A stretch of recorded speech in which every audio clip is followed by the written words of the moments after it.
Welcome back to Joe Stunner Boxing. Tyson Fury's, supposed retirement, which no one believes in. I don't believe it really. That's kind of thrown a little curveball at Anthony Joshua, because Joshua, I think, is very, very reluctant to fight Daniel Dubois again, at least now. I think his team are reluctant. I don't know about Joshua himself. Joshua, even though he probably would fight Dubois again, I don't think in his heart of hearts he'd have a great deal of self-belief. He would be quite jittery about that fight. We've seen him get a little bit gun-shy after certainly the defeat to Andy Ruiz. And the two Usyk fights, it took him a couple of fights to find his feet again. So going in there straight away with Dubois is probably a bridge too far, I would say. Bearing in mind the totally conclusive and destructive manner of the first fight. Having said that, if Tyson Fury was to fight Joshua next, if that was to be their next fight, I would definitely pick Fury, almost certainly by stoppage. And some of you have disagreed on that, but that's fine. None of us know, do we, until it actually happens. But Fury's retired. All right, well, let's just play devil's advocate like we like to do on this channel and say, okay, Fury, you've retired. You're going to walk off into the sunset and count your tens of millions. That's fine, no problem. But what does Joshua do what options does he have, and what is the best option now that Fury's gone, and assuming that Dubois, a rematch with Dubois wouldn't end well, I don't think. So what are his options? Well, I think they're quite limited, actually. It's a little bit difficult to know in which direction to point him. Now, one fight that strikes me as being not one that would appease the boxing hardcores, but may at least create the impression of being a very, very good win, is a rematch with Dillian Whyte. Although Dillian Whyte, at the moment, hasn't got a British boxing license because he failed a PED test when they were last meant to have their rematch. And since then, he's only had a couple of little runarounds, one in Monte Carlo and one in Castlebar in Ireland. So that would probably have to be offshore under the auspices of a different ruling body, a different sanctioning body. The reason I say that hardcores wouldn't find that appealing is because Dillian Whyte looks like way, way past his best. His punch resistance seems to be completely gone.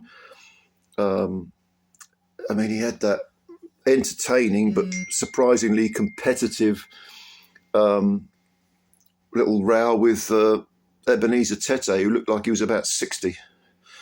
But Tete hung tough, ended up getting pulled out by his corner, but he had a good fight with Whyte, and you would have expected Whyte to be swatting people like that aside if he's got anything left. So if he went in with Joshua and Joshua could knock him out again, which is perfectly feasible, on paper, that would look okay as a little comeback fight. It's a name. Dillian Whyte's a name. And the casuals who may have seen Whyte several years ago when he was at his best, on pay-per-views. The two Derek Chisora fights were fantastic. And he fought Tyson Fury. So let's say Joshua knocked Whyte out in 3 or 4 rounds, which is, again, not impossible. The casuals might say, well, it took Fury, 6 to get rid of him, and Joshua's done it quicker. And you know how the casuals work. It's a kind of a naive way of looking at it. I don't want to be rude to all casuals, because not all casuals, we're all casual about certain sports. I like a good game of football. I like watching that, but I don't know much about football. I don't particularly care. It's just I like watching a good game. So there's nothing wrong with being a casual fan of boxing. But what sells, what actually increases the public perception of where you're at, which may be different to the reality, is how you're manoeuvred.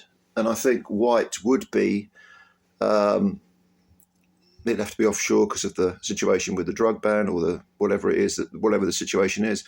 But I think that could be a good move. Now, other opponents well, who is there out there? Because don't forget, Joshua came back after the two Usyk fights with Jermaine Franklin, Hellenius and Ngannou, Otto Wallin.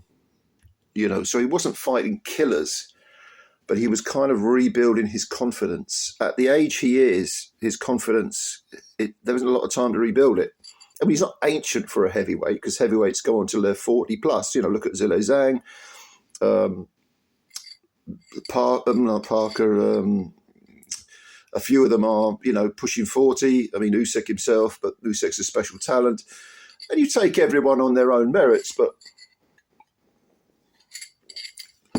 so I don't know. I mean, there was talk at the Ring Awards there was a little sort of fake head-to-head between Martin Bakole and Joshua.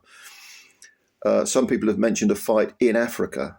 Bakole was very outspoken recently about Joshua, saying that he felt he should be ashamed of himself. You haven't fought me in Africa. You're meant to have Nigerian roots and all this sort of thing. Again, if I was in Joshua's camp, I'd be saying, we don't go near Bakole. I don't think that ends well at all. Hrgovic is coming off a defeat and has been inactive. Hrgovic and AJ. Hrgovic is such an enigma because his career has been so strange. It's been so sort of stop-start. But he does have a fantastic chin, Hrgovic, really good chin. And if you've got a good chin, I think you've got, and a decent punch, which he has, I think you've got a chance of getting AJ out of there. Jared Anderson, maybe, go for one of the younger generation. He's coming off a defeat. AJ versus Jared Anderson. Yeah, it is very difficult to know, isn't it?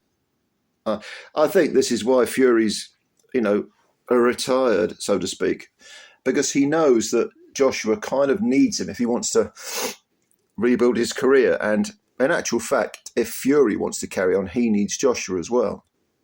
Because I could be making this video, if Joshua had retired, I could be making this video and asking the same question about Tyson Fury. Who's he going to fight next? But Fury likes his little games, doesn't he? So he kind of got in first. I think Joshua spoke about 2025 being his year and making progress. Making progress, yes. But I definitely don't think he should go in with any real killers, and I don't think he should try the Dubois fight next either. I mean, a rematch with Joseph Parker if Parker was to lose to Dubois. What about AJ versus someone like Joe Joyce? I mean, I'm scratching around on the floor here looking for names. It is very difficult. It is very difficult to know. But it does seem like with Fury supposedly removed from the equation, AJ is very much in no man's land and wants to continue his career. If he retired tomorrow, I would say good luck to the guy. But no, he seems intent on becoming a 3-time champ. But I just think his options are a bit sort of sketchy, a bit vague. I don't know. Who am I missing out? Tell me who you would put AJ in there with.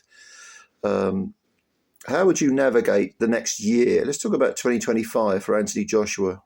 Who would you try to put him in there with? Or maybe you think he should retire. I don't know. Tell me. Comments below as usual. And please subscribe to the channel and hit the like button if you haven't already. I do appreciate your time, as always. Take care of yourselves. Looking forward to reading what you got to say, and bye for now.